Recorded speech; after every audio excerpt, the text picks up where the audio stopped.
جبکہ ہمیں سر دست یہ ساری باتیں دیکھنے کے لیے کرنے کے لیے احادیث کا آئینہ دیکھنا ہوگا۔ جب احادیث کا آئینہ ہمارے سامنے ہوگا تب عبادات میں مزہ آئے گا اور عبادات بھی اللہ تعالیٰ قبول فرمائیں گے۔ قُلْ إِن كُنتُمْ تُحِبُّونَ اللَّهَ فَاتَّبِعُونِي يُحْبِبُكُمُ اللَّهُ وَيَغْفِرْ لَكُمْ ذُنُوبَكُمْ۔ اللہ نے کسوٹی بنائی، معیار ایمان، معیار اعمال، معیار محبت، معیار عشق کا اللہ نے کسوٹی بنائی کہ اے محبوب پیغمبر ان سے کہہ دیجئے، لوگوں سے کہہ دیجئے، اہل ایمان سے کہہ دیجئے اگر یہ مجھ سے محبت کرنا چاہتے ہیں، مجھ اللہ سے محبت کرنا چاہتے ہیں تو آپ کی اتباع کریں، آپ کا کہنا مانیں، آپ کے نقش قدم پر چلیں۔ جو کام آپ کر کے آئے ہیں، جو کام آپ دے کر آئے ہیں، ان کام کو یہ اپنا کام سمجھے، ان کام کو یہ اپنا وتیرا سمجھے، ان کام کو نقش قدم سمجھتے ہوئے چلتے ہوئے ان کے پیچھے چل کر آئے۔ فَاتَّبِعُونِي يُحْبِبُكُمُ اللَّهُ وَيَغْفِرْ لَكُمْ ذُنُوبَكُمْ۔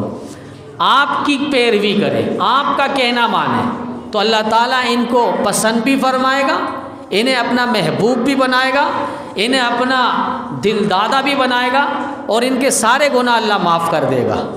واللہ غفور الرحیم، اللہ تعالیٰ بڑے معاف کرنے والے مہربان ہیں۔ یہ اللہ تعالیٰ نے دو ٹوک انداز میں فرما دی، یہ نہیں کہ آپ سے محبت کی باتیں کریں، محبت اور چیزیں، اتباع اور چیزیں۔ ہم صرف محبت کا نام ہی نجات سمجھتے ہیں۔ باپ بیٹے کو کہتا ہے کہ میرے لیے پانی لاؤ، بیٹا پاس بیٹھ کر کہتا ہے کہ ابا مجھے آپ سے بڑی محبت ہے، مجھے آپ سے بڑی محبت ہے، آپ کا چہرہ، آپ کی آنکھیں، آپ کی زلفیں مجھے بڑی پیاری لگتی ہے۔ باپ کہتا ہے بابا میرے لیے پانی لاؤ، کہا مجھے آپ سے بڑی محبت ہے، آپ سے جدائی مجھے برداشت نہیں ہے، میں وہاں جا نہیں سکتا، لا نہیں سکتا، مجھے آپ سے بڑی محبت ہے۔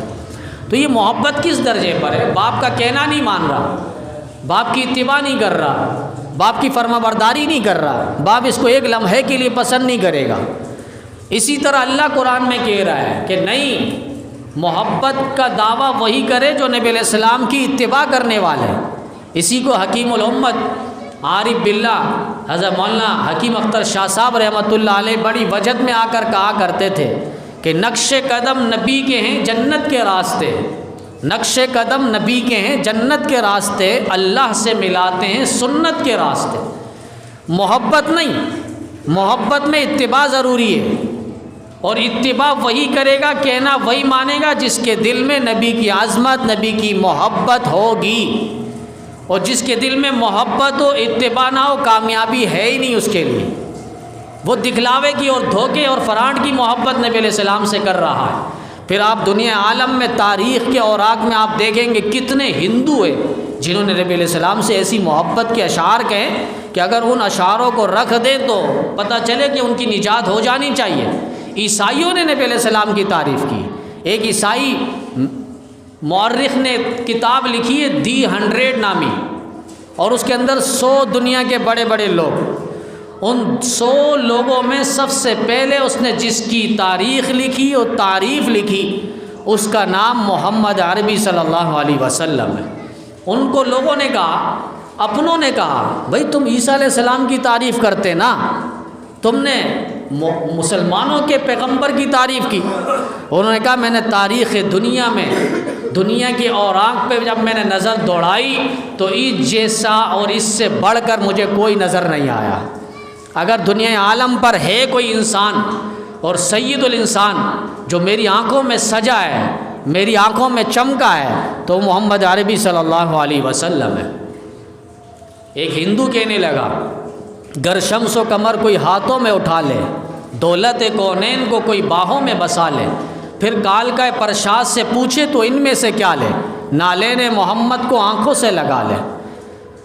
وہ ہندو شاعر کہہ رہا ہے کال کا پرشاد کہ گر شمس و قمر کوئی ہاتھوں میں اٹھا لے، یعنی کوئی اگر سورج اور چاند کو اپنے ایک ہاتھ پہ لے لے، گر شمس و قمر کوئی ہاتھوں میں اٹھا لے، دولت کونین کو کوئی باہوں میں بسا لے، دنیا دونوں جہانوں کی دولت کوئی اپنی باہوں میں لے لے، پھر کال کا پرشاد سے پوچھے تو ان میں سے کیا لے، وہ کہنے لگا نالین محمد کو آنکھوں سے لگا لے، میں نبی علیہ السلام کی جوتی مبارک کو آنکھوں سے لگا لوں، دنیا و ما فیہا سے بڑھ کے سعادت مجھے نصیب ہو گئی۔ یہ تو اشعار اس ہندو نے کہا نا، اب وہ ہندو کی تو پھر نجات ہو جانی چاہیے تھی۔ اللہ کہہ رہا ہے یہ محبت سے صرف نجات نہیں ہے، فاتبعونی یحببکم اللہ ویغفر لکم ذنوبکم۔